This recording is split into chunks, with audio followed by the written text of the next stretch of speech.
this is the only place where I've found an in-depth knowledge about diving physiology and illnesses, and it's worth knowing. It's worth knowing, really. I think doing a course, particularly at the DDRC, is a really, really good thing to do. I mean, I started my diving with VSAC, and when I moved to Grenada in the West Indies, I transferred to PADI. So I think being able to, you kind of cover basics when you do your diving courses, but not necessarily enough to know what to look for or what to do should you be in that situation.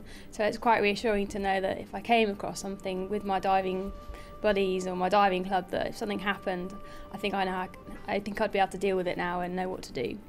It's very important for new divers to be educated in safety and to look a bit beyond the, oh, we're going for a dive, let's just go and do it. They need to see the bigger picture, and by getting new divers to go on first aid courses and any course that gives you education and information helps you to make an informed decision, and it also helps new divers to avoid panic situations. We've got this ear canal, the outer ear, which leads to this, which is the eardrum. Yeah? A group of commercial and leisure divers come together for diver medical technician training at the DDRC. The students are learning how to cope with a diving accident either offshore or in a remote area, away from established backup.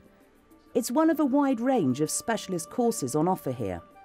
The information that we give to our students is based on many years of experience. We use experienced people to obviously deliver the course, but we also involve the class in a lot of feedback. We use a lot of real situations, and obviously being where we are, we do get a lot of incidents coming to us, and students are able to experience firsthand the treatment end. Students come from all over the world to attend training courses at the DDRC. Well, I'm basically at medical school in the West Indies, and I went there because I want to do diving medicine, so it seemed the perfect opportunity really to come here and see some divers and witness the bends and things like that. Basically learn from the guys who've got all the experience, and then hopefully take that back to the West Indies, and I dive recreationally while I'm there. So you know, at least if I'm out and somebody has an accident, then hopefully I can do something about it, which would be quite useful.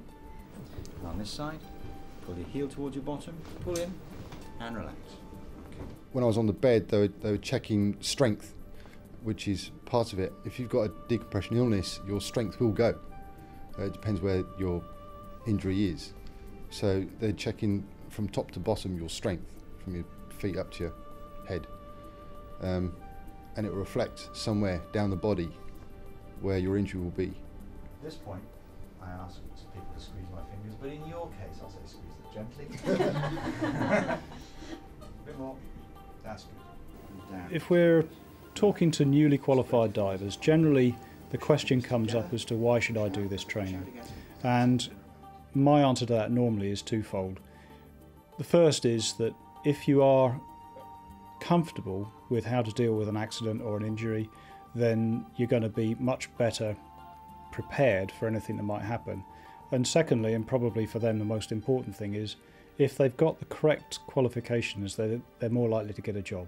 The training and the treatment is clearly a large part of what happens here, but there's another crucial role, and it's all down to the R in DDRC. Diving Diseases Research Centre, that was one of the very sort of fundamental principles of the organisation when it was set up. So we are a not-for-profit organisation. We're basically trying to increase the knowledge base about what hyperbaric oxygen therapy can be used for, and we have PhD students and sort of liaisons with local universities and medical schools, as well as further afield, trying to extend our knowledge in this area. Gary Smurden is the research director, who's continually striving to increase the knowledge base in the field.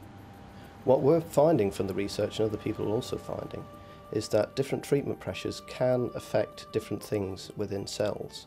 And certainly something that I foresee happening is that we will be in a much better position to tailor our treatments to actually address specific components of a problem, different phases of wound healing rather than a blanket approach of a certain number of treatments at a certain number of pressure and see what happens. With research, education, diver and medical treatment, it may seem that this centre has a wide brief indeed, but the DDRC ethos has one very strong thread running through all its activities. We invest heavily in the quality of our training, both to our own staff in-house, but also people come from all over the world to DDRC for actually undergoing training, things like diver medic technician, offshore rig medics, all sorts of different courses. We do strongly believe that the quality of our training, our research, which is internationally recognised, and the care that we provide to our patients is paramount.